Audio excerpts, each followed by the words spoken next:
Assalamualaikum warahmatullahi wabarakatuh dan selamat pagi.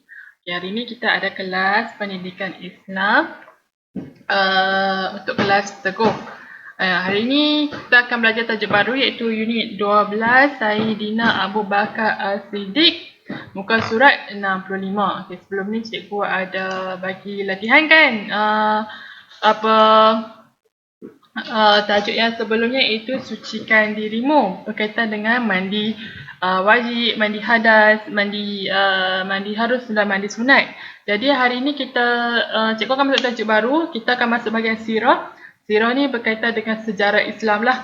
Sejarah Islam, sejarah tokoh-tokoh dalam Islam dan sebagainya lah. Okey, dan cikgu akan lebih hari ini kita fokus lebih pada Abu Bakar As-Siddiq. Okey, siapa Abu Bakar As-Siddiq ni? Abu Bakar As-Siddiq ni adalah seorang pada sahabat Nabi.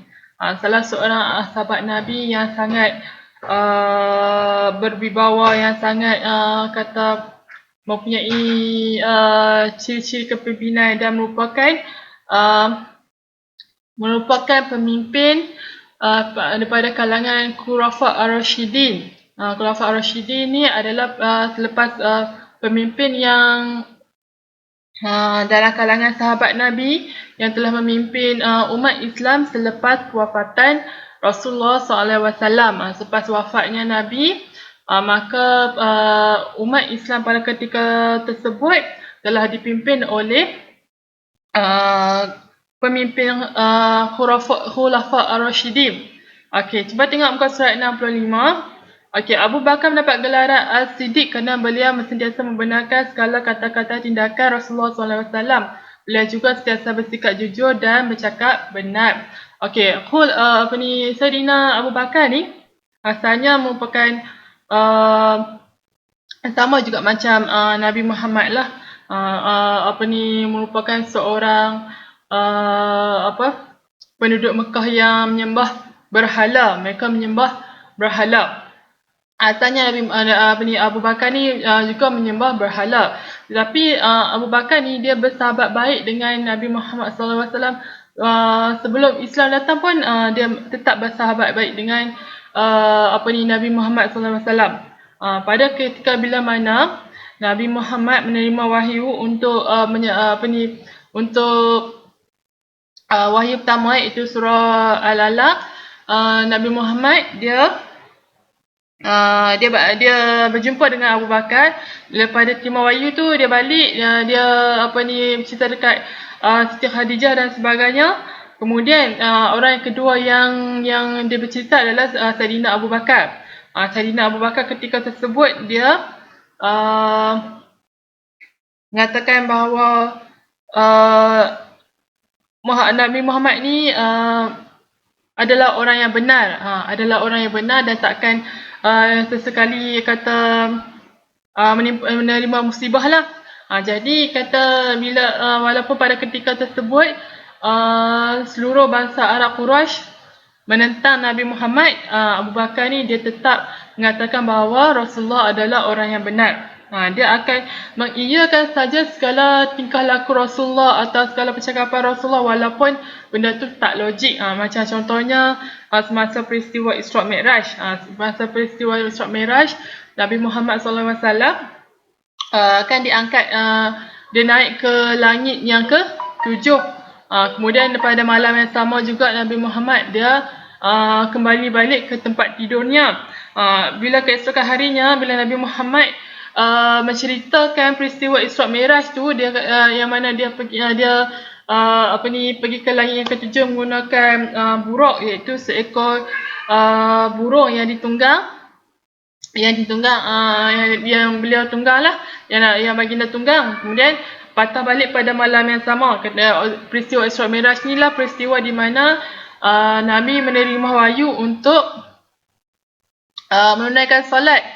Dan bila mana Nabi balik semula ke bumi ni, kemudian esoknya dia bercerita pada seluruh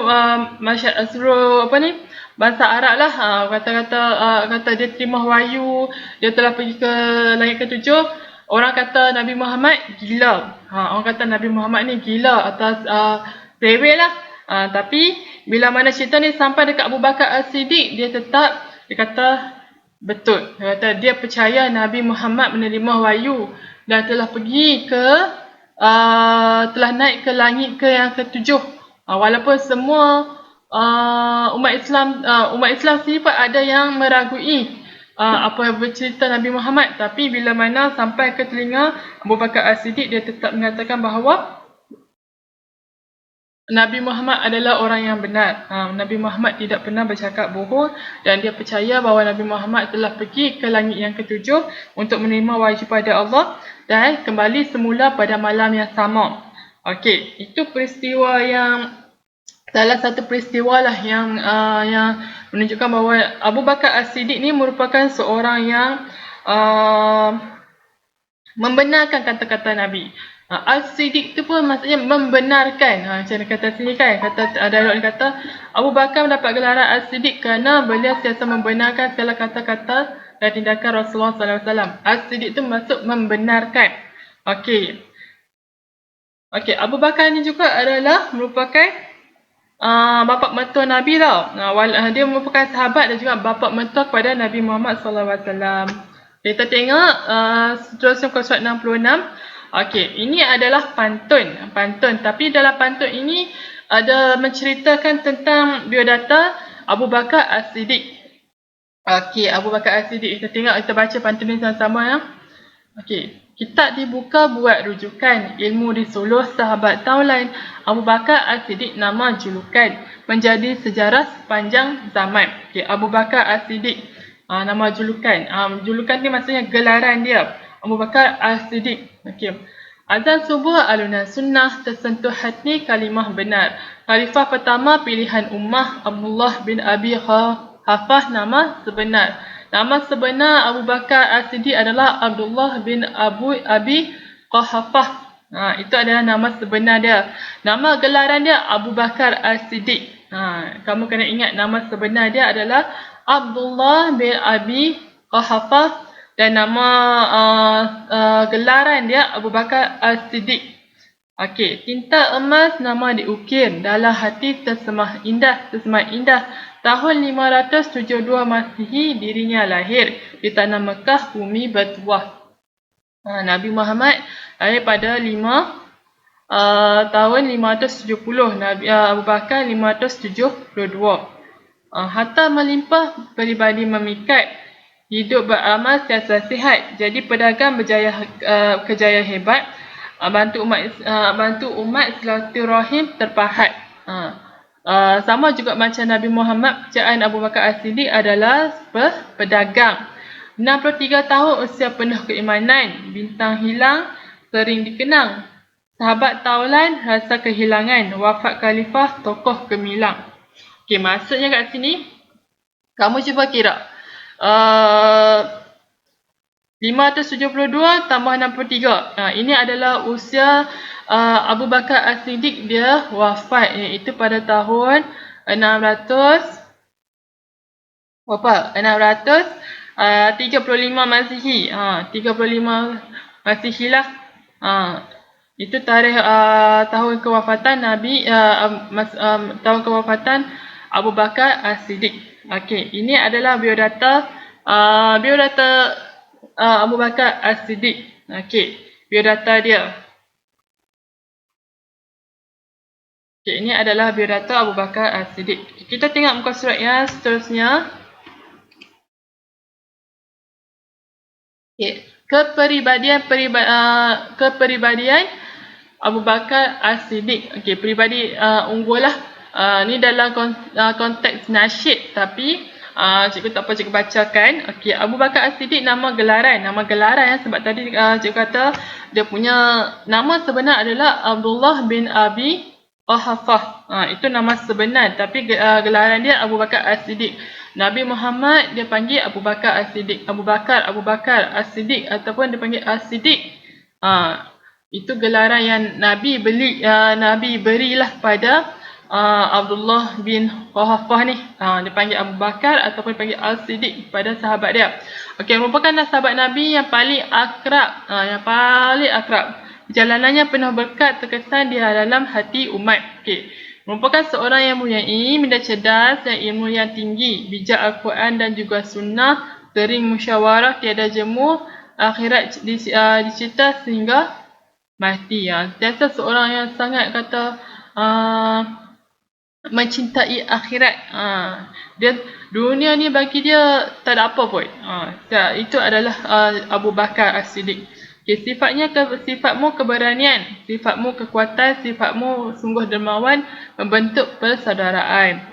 Mari saudara kita contohi Abu Bakar, khalifah pertama dalam sirah Islam, tokoh sepanjang zaman.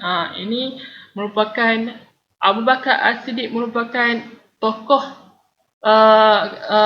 pemimpin salah satu Khulafa Ar-Rasyidin. Yang maksudnya tokoh pemimpin selepas kewafatan Nabi Muhammad. Okay, selepas kewafatan Nabi Muhammad, kamu kena ingat selepas wafatnya Nabi Muhammad, umat Islam ketika itu diperintah oleh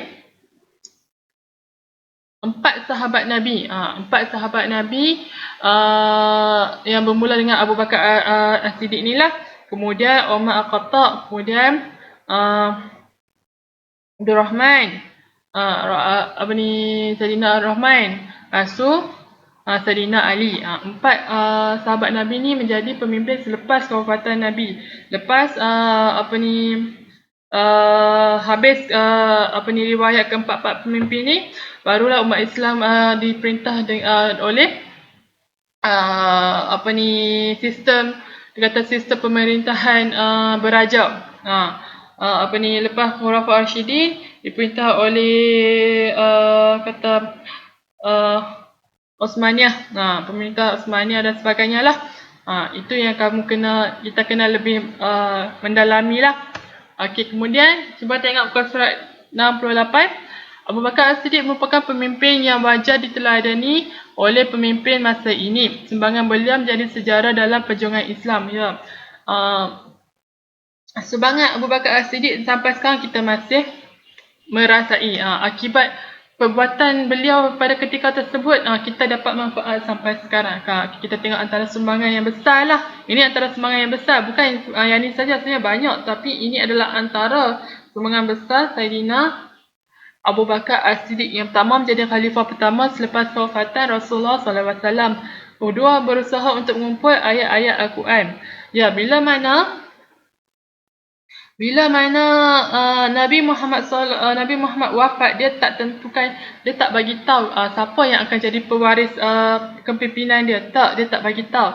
Tetapi sahabat-sahabat berpakat bahawa Abu Bakar As-Siddiq adalah orang yang sesuai menggantikan Rasulullah menjadi pemimpin umat Islam pada ketika tersebut kerana keakraban Abu Bakar As-Siddiq dengan Rasulullah. Abu Bakar ni dia sentiasa ikut Rasulullah, ke mana saja Rasulullah pergi dia mesti ada dekat situ. Jadi sahabat-sahabat bersepakat kata Abu Bakar inilah yang layak menjadi pemimpin selepas Nabi. Okay. Kemudian bila mana Nabi wafat, pada ketika tersebut Nabi dia bila dia menyampaikan wahyu kepada orang Islam pada ketika tersebut, dia tak kumpulkan. Okey, contohnya macam cikgu tengah bagi ceramah ni kan. Okey, orang ni dia ambil sikit, orang ni dia ambil sikit, orang ni dia ambil sikit. Contohlah.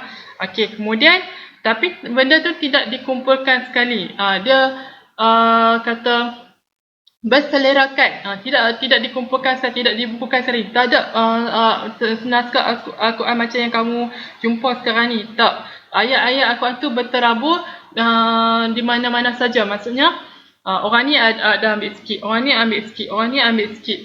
Ketika waktu contohnya waktu ni orang ni ada, jadi orang ni yang ada ayat berkaitan dengan peristiwa tersebut. Lepas tu ketika sekarang ni orang ni pun ada. Macam tu lah.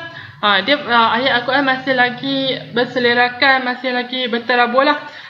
Tapi selepas dia wafat Abu Bakar, selepas dia wafat Rasulullah SAW, Abu Bakar As-Siddiq ni dia berusaha untuk kumpulkan ayat-ayat Quran tersebut supaya tak hilang supaya senang diingat, dihafal dan sebagainya lah. Itu adalah salah satu sumbangan terbesar Abu Bakar As-Siddiq. Okey, kemudian 3, memerangi golongan yang enggan membayar zakat. Okey, selepas wafatnya Rasulullah, timbul golongan yang kata selepas wafat Rasulullah, habislah Islam. Islam terkubur di situ. Jadi ada yang tak mau bayar zakat, ada yang mula keluar pada agama Islam dan sebagainya. Jadi bila mana Abu Bakar As-Siddiq ni dia perintah dia memerangi orang yang golongan yang enggan membayar zakat. Bukannya dia bunuh tak, tapi kata dia paksa lah, dia bagi tahu lah, kata kena bayar zakat dan sebagainya, suruh bayar zakat. Kalau orang tu tak mau bayar zakat, dia suruh bayar zakat juga, katakan, sebab zakat itu adalah antara termasuk dalam apa dia, rukun Islam kita. Last kan ada membayar zakat, mengeluarkan zakat, rukun Islam. Jadi kata dia menggalakkan golongan orang Islam membayar zakat. Okey. 4, memerangi Musailamah Al-Kadzab yang mendakwa dirinya sebagai Nabi. Bila mana selepas kewafatan Nabi, timbul nabi palsu yang mengatakan bahawa dia adalah nabi, dia kawan ni adalah nabi dan sebagainya. Dan bila mana benda ini sampai ke telinga pengetahuan Abu Bakar As-Siddiq, dia memerangilah golongan nabi palsu ni dan dia bunuh dan sebagainya, sebab memang kena bunuh. Sebabnya benda ni berkaitan dengan akidah, dia boleh memesongkan orang Islam. Jadi dihalalkan membunuhlah nabi-nabi palsu ni apa semua. Jadi dia memerangi Musailamah Al-Kadzab yang mendakwa dirinya sebagai nabi. Sebabnya golongan nabi palsu ni dia menyebarkan dakwah yang mengelirukan umat Islam ketika tersebut, sampai ke umat Islam menjadi berpecah-pecah dan sebagainya. Ikut mazhab, ikut golongan ni, ada yang golongan ni dia ikut yang ni, ada golongan ni dia ikut yang ni. Padahal Nabi Muhammad dia kata Islam tu satu je, kan? Dia tak ada banyak-banyak, dia satu sahaja. Islam tu satu sahaja, kan?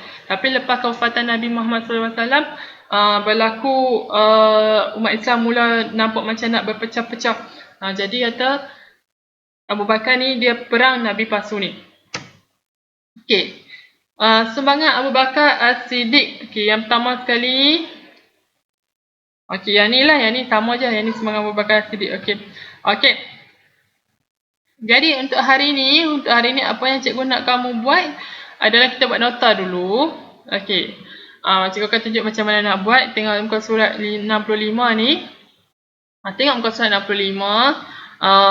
Salin sikit je dialog ni. Okey, Abu Bakar mendapat gelaran As-Siddiq sebagainya apa semua sampai habis.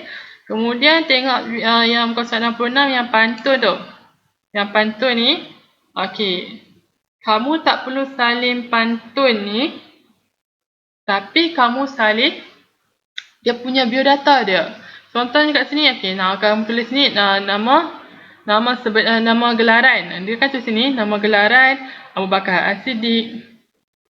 Lepas tu nama sebenar Abdullah bin Abi Quhafah, merupakan khalifah yang pertama. Kemudian tarikh lahir dia 572 Masihi, kat tempat lahir di Mekah, bumi Mekah. Okey. Kemudian kejayaan dia adalah pedagang. Itu adalah kejayaan dia. Kemudian usia ketika meninggal 63 tahun.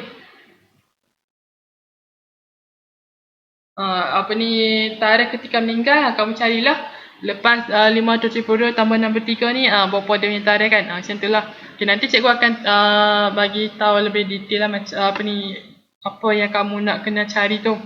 Okey, seterusnya kepribadian unggul. Kepribadian Saidina Abu Bakar As-Siddiq.